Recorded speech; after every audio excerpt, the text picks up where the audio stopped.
It's day 5 here at Belfast Music Week and we are on the stage of the Ulster Hall. We totally shouldn't be here, but we're here tonight for the rock show. It's The Answer, it's Therapy and it's LaFaro, 3 of the biggest heavy hitters here in Northern Ireland. I'm really excited, so I've wrote up some questions that I'm going to go and ask them, and all you lovely people on Twitter and Facebook have asked some questions as well, so we're going to pose them to them right now. You've been on tour with the greats, you've been on tour with AC/DC, you've been on tour with the Rolling Stones, and you played with Aerosmith as well. What tips have they given you? Like, you know, before that you just turned up and played. Have you got any sort of big mad stage shows, or have they taught you how to rock about an extra 10%? Well, you can't, after watching AC/DC for a year and a half, you know, it's obviously going to rub off a little bit. You dress as a schoolboy now when you go out? Only at home. No, it's kind of, I guess it's more in the delivery and the way they deliver very simple songs in a very powerful way, and I think that definitely rubbed off on the new record and the writing for it. It's kind of like a big deal for you guys to headline the Ulster Hall back in, was it 1994? 92 was the first time. 92? Yeah, with Keith Drake. Yeah.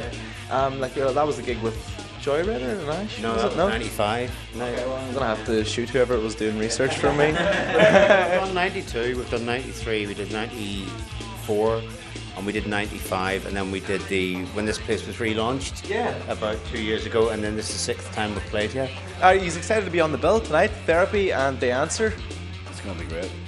Like, are those guys that you sort of look up to, or like you bought the records when you were younger, or just like, well, I'm playing a gig in Ulster Hall? We love Therapy, so we're all massive Therapy fans, so just to play with them is amazing. But just to play the Ulster Hall is amazing as well, so just all in all, amazing.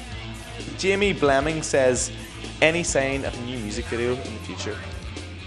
Yeah, we're going to shoot one in about a week and a half for the next single, which will be Nowhere Freeway, and it's probably not going to come out in January. Kirsty Perry says, when are you going back to Australia? Well, we don't know. The records still get released in Australia, but I think it's so expensive to come over there. You know, the last couple of albums have been released over there. I'd love to go back, actually. Nice excuse for a little holiday. Yeah. I mean, it's been years since we've been Play there. a gig or two. Well, I've got an uncle who moved over there from Belfast years ago. I could go and stay with him. That would save half the cost of the hotel. Okay, Kirsty, that's an answer they don't know. Not next year. David Robinson, your name is Cahir. You're the most famous Cahir I know. My name is David. Who is the most famous David you know? David. Yes. and you know him personally? And he's got a real famous face as well. I know him personally. Yeah. Does that mean? Moving on, we've got one from Dr. Mark Webster. He says, "You guys rock." It's not really a question, is it? I'll have to have a word with Dr. Mark.